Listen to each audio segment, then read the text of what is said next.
Restez avec nous pour cet Allo Docteur consacré à la toux, que l'on a tous connue, notamment dans les saisons froides, et qui peut s'avérer très gênante, sans compter qu'en ce moment, en pleine épidémie, une forte toux peut nous faire craindre d'avoir attrapé le coronavirus. La toux représente 5 à 6% des consultations chez le médecin généraliste et 10 à 30% chez le pneumologue. Aujourd'hui, vous saurez tout sur la toux. Pardon.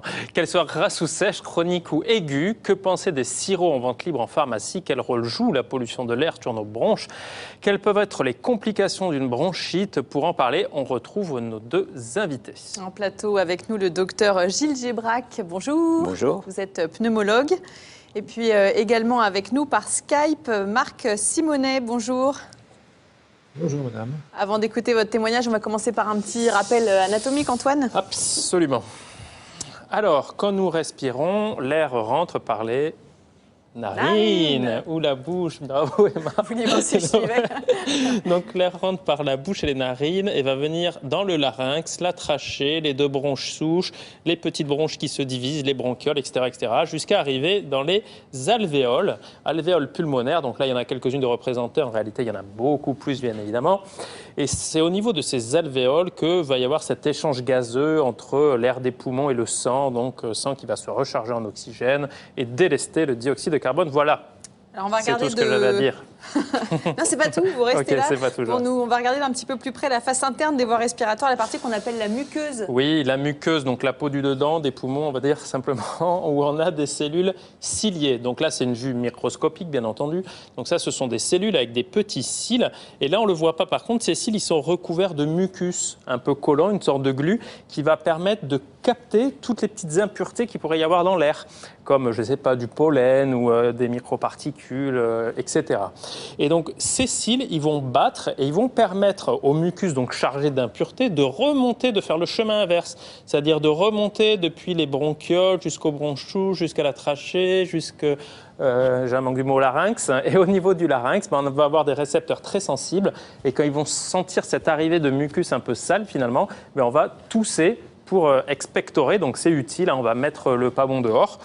Tousser grâce à quoi? Grâce au diaphragme qu'on voit là. C'est un muscle tout plat qui est juste sous les poumons et qui permet de séparer la cage thoracique du tube digestif, donc de l'abdomen, et qui en se contractant va expulser l'air vers le haut et va pouvoir le projeter à une distance lointaine. 250 mètres par seconde. Exactement. Ça, c'est le processus un peu classique. Après, quand il y a des bactéries ou des virus qui s'en mêlent, ça se complique encore. Absolument. Parce que quand il y a des bactéries, on va le voir, ou un virus, tiens, un petit virus, le voici, il est moche, il est vert, il a des spicules, il va arriver, il va se coller, clac, sur le mucus, donc ça c'est plutôt bien, mais par contre, il va... Oh colle-toi sur le mucus. Il va y avoir une réaction de la bronche qui va s'enflammer. Donc, il va y avoir un épaississement des parois. Ça va devenir rouge, douloureux. Et il va y avoir une sursécrétion de mucus qui est en fait un phénomène de protection finalement pour permettre de remonter tous ces virus à la surface et ne pas les laisser envahir l'organisme. Et là, bien entendu, quand il va y avoir cet afflux massif de mucus au niveau du larynx, on va avoir des quintes de toux, donc a priori qui sont plutôt bénéfiques, on va dire une réaction normale de l'organisme. Voilà, on va voir toutes celles qui peuvent exister. On va vous retrouver, Marc Simonet, pour votre témoignage. Vous, depuis que vous êtes tout petit, vous êtes sujet à des bronchites, si j'ai bien compris. Oui, c'est cela. J'ai été sujet aux bronchites quand j'étais très jeune, peut-être vers 6 ans. Et ça a duré de nombreuses années jusqu'à ce que j'étais étudiant. Et le remède, c'était des cataplasmes à la moutarde. Cataplasmes à la moutarde, c'est le mieux. Oui, je crois que c'était ça à l'époque. Et on me les mettait sur les bronches, sur le thorax, et derrière également dans le dos. Ça vous parle, ces cataplasmes à la moutarde? Pas beaucoup parce que je n'ai pas connu cette période. Il a échappé au saignée. Il a échappé au saignée, vont tous scarifier. Mais on sait qu'un certain nombre de substances qui sont apposées sur le thorax et qui pourraient être mises directement d'ailleurs au niveau des voies respiratoires vont avoir un effet bénéfique sur la toux, un effet symptomatique. C'est connu pour le menthol par exemple. Ces substances qui sont inhalées, quand elles sont posées sur le thorax, vont être inhalées, peuvent avoir un effet bénéfique sur la toux au niveau symptomatique. Oui, fait, c'est juste la vapeur qui va être C'est une inhalée et qui inhalation va avoir... de substances qui sont d'ailleurs parfois chauffées et qui permettent d'être mieux absorbées au niveau des voies respiratoires. Et c'est le cas de la moutarde? Alors les gaz moutarde, il y en a qui sont extrêmement toxiques, et vous savez que ça a été la une arme de guerre. moutarde. Mais la moutarde, C'était juste c'est de un la vieux moutarde. remède de grand-mère qui n'est pas utilisé actuellement Donc, gaz dans sarin, le non, cadre non gaz plus. moutarde, Non, je vous non. déconseille. Voilà. Moutarde à l'ancienne Disons que peut-être, voilà, on ne sait pas mais trop, le disons menthol que ça passe. ce sont des remèdes de grand-mère. Maintenant, il y a quand même des choses qui sont plus ciblées. En tout cas, pour venir à votre témoignage, Marc, donc les traitements, c'était ces fameux cataplasmes que votre mère vous appliquait sur les bronches et dans le dos, sur la poitrine et dans le dos. Ça vous faisait du bien, vous? Oui, c'était quand même efficace. Hein. Bon, ça me brûlait un petit peu, évidemment, puisqu'il fallait laisser comme quelques minutes, ces cataplasmes, et ensuite, ça allait mieux quand même, je pense, oui, c'est vrai. Donc, Et si vous voulez, comme j'ai 69 ans, c'est sûr qu'à l'époque, ça ne se fait peut-être plus maintenant, ce remède-là. vous, pour votre part, c'était combien de bronchites par an quand vous étiez jeune? Donc c'était une fois par an, 2 fois par an, c'était plus souvent? Deux par an, c'était à l'automne et au printemps. En À l'automne, général. printemps. Mais on a une question d'ailleurs qui dit j'ai une bronchite presque chaque hiver. Je ne sais pas si c'est une BPCO. C'est vrai que là, on est dans des fréquences qui paraissent pas incroyables, 1 fois par an, 2 fois par an. Non, mais c'est très gênant et effectivement, c'est souvent en période automnale ou hivernale parce qu'on a accusé le froid, et c'est probablement vrai, d'avoir un impact sur la mobilité des cils dont vous parliez tout à l'heure sur le schéma. Et du coup, on a plus de mal à se débarrasser d'un certain nombre de micro-organismes qui sont également plus fréquents, notamment en période de pandémie. Alors je vais préciser le terme qu'on a utilisé, BPCO, donc c'est bronchique chronique obstructive, le BP, bronchopnéopathie chronique obstructive. Bravo, voilà. Bravo. Donc vous avez cité 39 lettres d'un anagramme de 4 lettres. Alors la BPCO, c'est une maladie très particulière, qui n'est pas toujours d'ailleurs, et c'est trompeur, associée à une bronchite chronique. C'est une maladie où il y a une obstruction des bronches qui est liée à l'inhalation de produits toxiques, au premier rang desquels se trouve le tabac.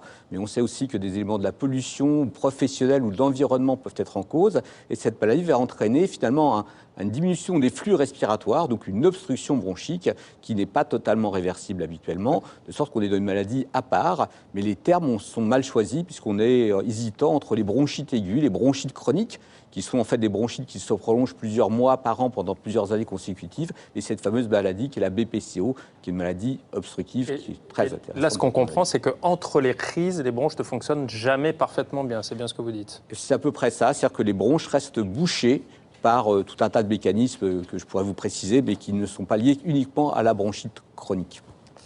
Face à une quinte de toux qui nous épuise jour et nuit, la prise du sirop devient un peu un réflexe. Face à la demande, il en existe plusieurs types en fonction des indications. Sont-ils toujours utiles? La réponse avec Farah Kassri, Alexandre Delaval et Thierry Auden. Caramel, miel, citron, avec ou sans sucre ou simplement à base de plantes. Contre la toux, il existe des sirops pour tous les goûts. Mais dans le flot des appellations de laboratoire, difficile de faire le bon choix. Parfois, les patients viennent plutôt pour les toux sèches, parce que c'est une toux qui les empêche de dormir. On ne va traiter, nous, que les toux aigus qui viennent d'apparaître. On va retrouver en chef de file des sirops à base de codéine ou dérivés dextrométhorphane. Ce sont les sirops les plus puissants en tant qu'antitussiques qui sont sur le marché. Ce sont des dérivés morphiniques, ils ont une action sur le système respiratoire, des pressions respiratoires. Ce sont de puissants antitussifs. Ils sont listés. Il y a un petit cadre à l'arrière. Ça signifie qu'il faut une prescription d'un médecin. Pourquoi? Parce qu'ils ont été détournés de leur utilisation par les jeunes pour des propriétés récréatives. Des sirops contre la toux sèche existent aussi sans ordonnance. Mais là encore, certaines précautions sont à prendre. C'est le cas des sirops contenant de l'oxomémazine. L'oxomémazine est un antihistaminique H1. Il empêche la libération d'histamine au niveau des bronches et donc aura une action antitussive. Néanmoins, c'est un sirop qui comporte beaucoup de contre-indications et qui a une prescription très restreinte. C'est un sirop qui a comme effet secondaire un effet sédatif puissant, donc il faut le prendre surtout le soir au coucher. Quand la toux produit des glaires et qu'elle devient gênante, il est possible de recourir à un autre type de sirop contenant différentes molécules. Ce sont des molécules qui vont agir sur le mucus, sur sa sécrétion, qui vont diminuer la viscosité du mucus, le rendant plus fluide et donc permettant plus facilement son expectoration. On tousse, on expectore. Et donc ce mucus, il faut le cracher dans un mouchoir qu'on met dans la poubelle et on se lave les mains. Très important lorsqu'on prend ces médicaments, la dernière prise doit se faire à 18 heures. Pourquoi? Parce que comme on fluidifie les sécrétions, il faut les expectorer après, on vient de l'expliquer. Si on les prend juste avant de se coucher, bien évidemment, on va être noyé dans ces sécrétions et c'est vraiment pas une bonne chose. Dernière gamme de sirops, ceux issus de la phytothérapie. À base de lierre grimpant, de thym et de plantain, ils aident à atténuer la gêne. Mais quelle que soit la composition du sirop, la vigilance reste de mise et lire la notice est indispensable. Or, toutes ne brillent pas par leur clarté. À la revue médicale Prescrire, on scrute le moindre détail. Alors, si on prend celle-ci par exemple, on voit en gros le nom commercial du médicament, on voit en gros sans sucre, d'accord? Mais ce qui compte, c'est écrit en tout petit là, dextrométhorphane. Et c'est important de savoir que c'est ça, parce que c'est un médicament qui a bien sûr des effets indésirables. Ça, c'est la notice d'un autre médicament. Là, il y a son vrai nom, sa DCI, sa dénomination commune internationale, qui est très lisible, Ambroxol. Ah bah oui, là, on sait, on est informé, on sait de quoi il s'agit.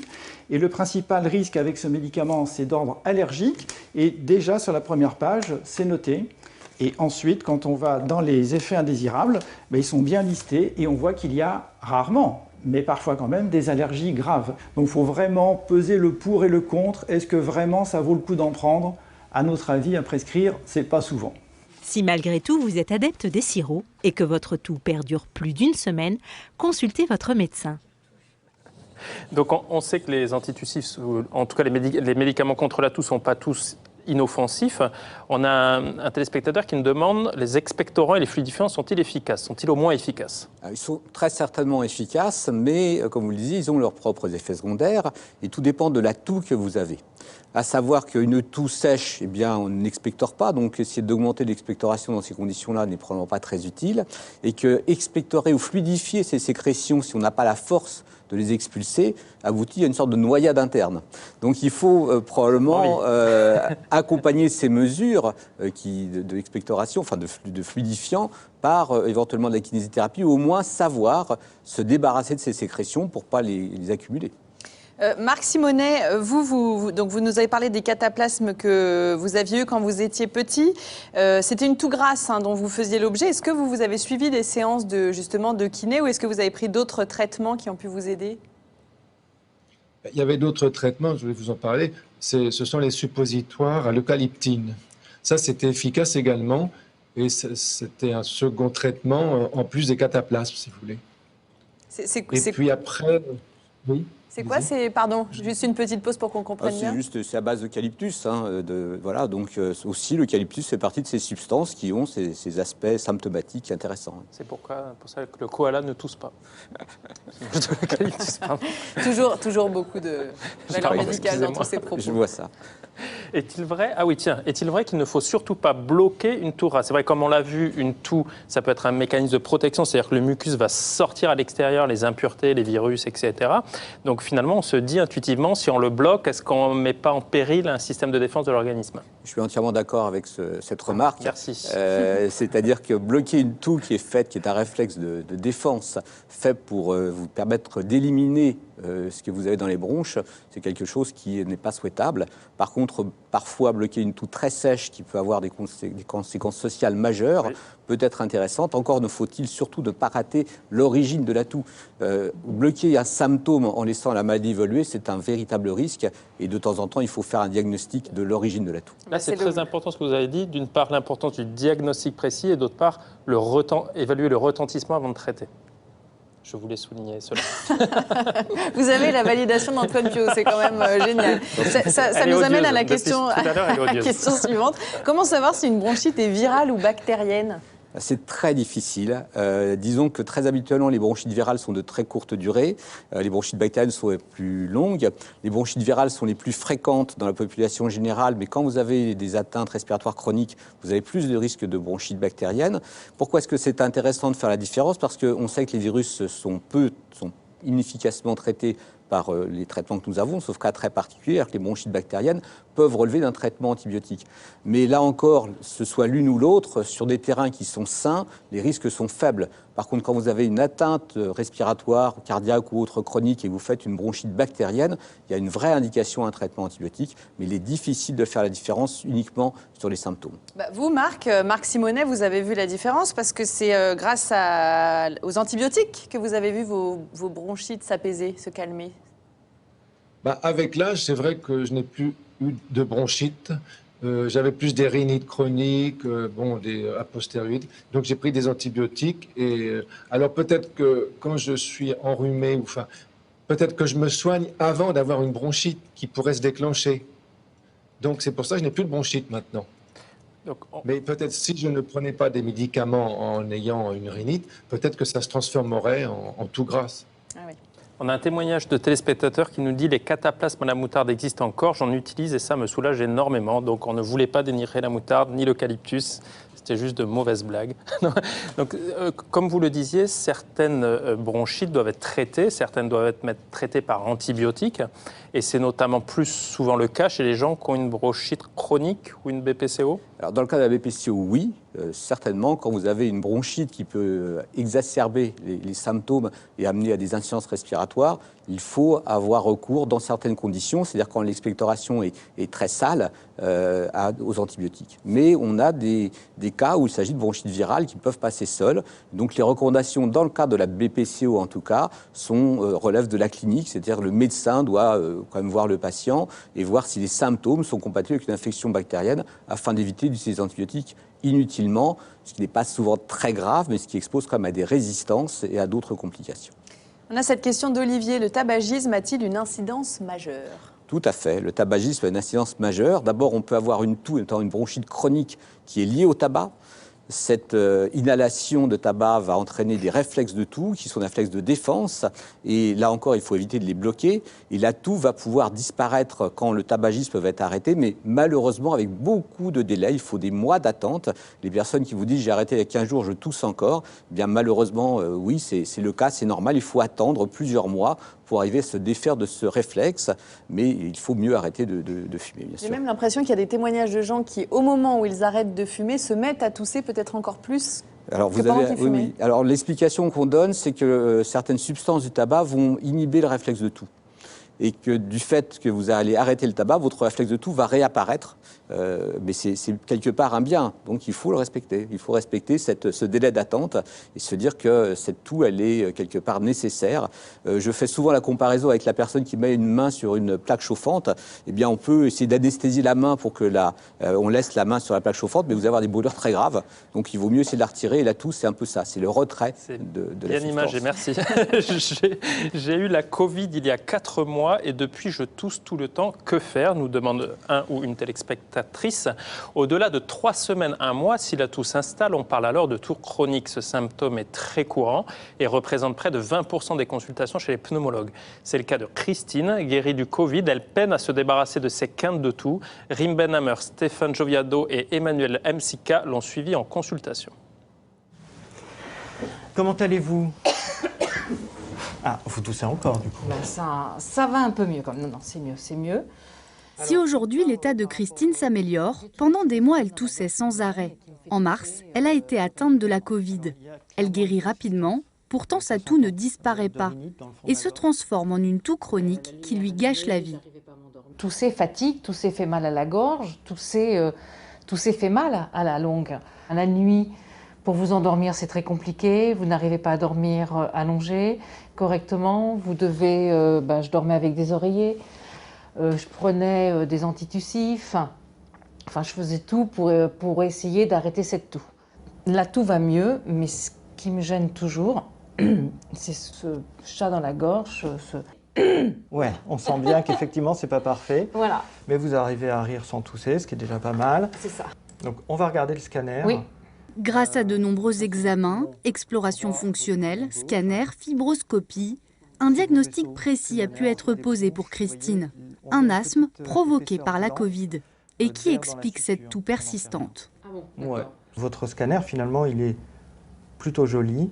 Il n'y a pas de séquelles de l'infection. On voit ici quelques petites bronches qui sont bouchées par du mucus.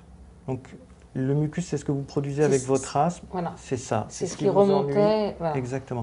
En fait, ce mucus, c'est vraiment une caractéristique de l'asthme parce que c'est comme si vos bronches étaient irritées en permanence et elles essayent de se débarrasser de quelque chose. Et c'est la preuve que votre asthme n'est pas complètement contrôlé.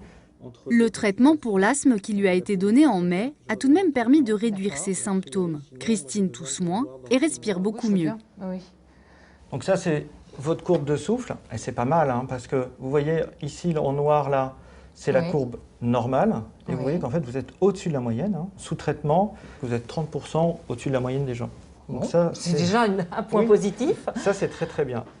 Je m'assois là ? Oui. Vous allez respirer très fort par la bouche. Oui. La toux chronique est facile à traiter une fois que l'on comprend son origine. Mais il ne faut surtout pas la prendre à la légère. C'est parfait. C'est bon ? Beaucoup de tousseurs quotidiens ont appris à vivre avec, et je pense à tort. Hein. Il faut vraiment essayer d'explorer les gens et de considérer que ce n'est jamais normal de tousser. Plus vous attendez pour les maladies respiratoires, moins vous avez de chances de revenir à un souffle normal. Donc c'est vraiment fondamental d'aller très vite dans les explorations et de diagnostiquer les toux. Super, merci. Christine devra continuer à prendre son traitement et revenir contrôler sa toux dans 6 mois. Mais déjà, son quotidien est beaucoup plus léger. Au revoir. Comme Christine, environ 10% des patients atteints de la Covid pourraient ensuite souffrir d'une toux chronique. Il est alors important de rechercher une cause associée comme l'asthme. Vous avez crié en fait. Pourquoi vous rigolez? C'était très sérieux. Comme l'asthme ou des atteintes pulmonaires persistantes.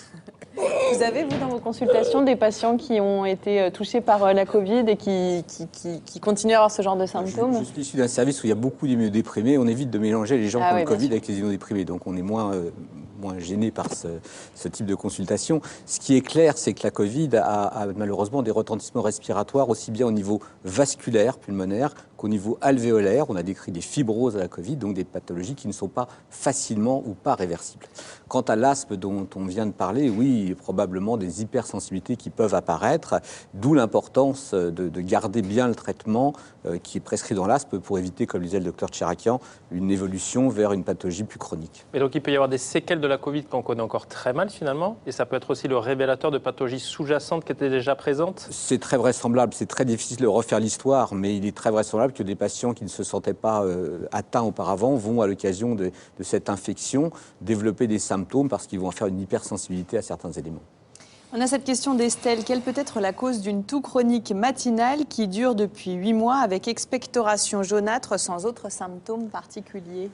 Alors, ça peut être une origine respiratoire, et dans ces causes, on a évoqué certaines allergies, notamment l'asthme. Ça peut être des bronches qui se dilatent et qui vont se remplir de mucus, donc ce qu'on appelle les dilatations des bronches. Ça peut être aussi, s'il y a des facteurs de risque particuliers, pourquoi pas une BPCO débutante, mais aussi il y a des nombreuses causes non respiratoires. On parle des reflux gastro-œsophagiens, notamment les toux qui s'aggravent chez les personnes qui s'allongent, qui se couchent. On a également, et comme ça a été dit par Marc tout à l'heure, des toux d'origine haute ORL, qu'elles soient liées à des atteintes laryngées ou des atteintes des voies aériennes respiratoires, avec des rhinites chroniques ou des sinusites qui vont entraîner cette toux et qui peut déclencher des symptômes respiratoires plus graves. Et donc juste pour éclaircir, donc ça serait quand on se couche la nuit, le reflux acide de l'estomac vers les bronches qui irriterait les bronches et qui favoriserait une toux plutôt sèche du coup? Tout à fait, c'est un des éléments mécaniques, mais il y a d'autres choses. L'acidité gastrique elle-même va avoir un rôle chimique indépendamment de facteurs neurologiques qui interviennent dans la cause qui est le reflux gastro-œsophagien dans les toux chroniques. Ça veut dire que si on a une toux qui s'installe depuis plusieurs semaines, voire plusieurs mois, il faut quand même aller consulter, quoi. Oui, il faut faire une enquête étiologique, c'est rechercher la cause. Et ce qui est compliqué dans cette enquête, c'est que bien souvent, la toux a des origines multiples. Or, les médecins ont tendance à être assez univoques. Quand vous avez une toux, vous cherchez une cause. Contre une cause, vous êtes très content. Mais si vous avez à la fois une rhinite chronique et un reflux gastro-œsophagien et que vous ne traitez que l'une des causes, eh bien, les symptômes persistent. Marc Simonet, vous avez attendu, vous avez même erré avant de comprendre un peu ce qui pouvait vous arriver entre les bronchites dont on a parlé déjà et puis l'allergie aux graminées, aux acariens a été un diagnostic qui a été posé pour vous. Oui, il y a à peu près 20 ans, j'avais fait cette analyse-là. On m'a décelé ces allergies que je soigne avec des comprimés, mais j'ai toujours ce raclement de gorge qui est toujours là. Donc, par contre, je n'ai plus de bronchite. Et par contre, la nuit, je dors très bien, si vous voulez. Je n'ai pas de toux sèche ou grasse la nuit. C'est tout ce que je peux vous dire là-dessus. Et c'est saisonnier alors, du coup? Parce qu'on parle d'allergie aux graminées, ça veut dire que vous avez une toux saisonnière ou vous vivez avec tout au long de l'année? Avec, si vous voulez. J'ai toujours l'impression de racler la gorge et c'est toujours très énervant. Et au début, je me souviens, j'étais au travail, dans les ressources humaines, et l'assistante de mon patron m'avait dit mais Marc, mais vous n'avez pas un tic? Alors je me suis posé la question, j'ai un tic de quoi? Oui, parce que j'étais toujours en train de tousser ou de racler la gorge, donc vis-à-vis du bureau, c'était pas tellement agréable d'entendre cela. Et c'est là que je me suis dit, bon, je n'ai plus de bronchite, mais j'ai autre chose, donc je vais essayer de soigner ceci. Bon, ben merci. Mais je n'ai pas de reflux. J'ai fait l'analyse du reflux, je n'ai pas de reflux gastrique. Merci beaucoup pour votre témoignage. Merci beaucoup, docteur, d'avoir été à nos côtés pour répondre à toutes les questions. On passe à un appel à témoins, Antoine. Mon enfant se drogue. Vous avez été confronté à cette situation difficile. Venez témoigner sur notre plateau. Contactez-nous au 01 58 88 85 21. Voilà, et sachez que demain, le docteur sera consacré à l'insuffisance rénale. Passez une bonne journée. Au revoir. À demain. À demain.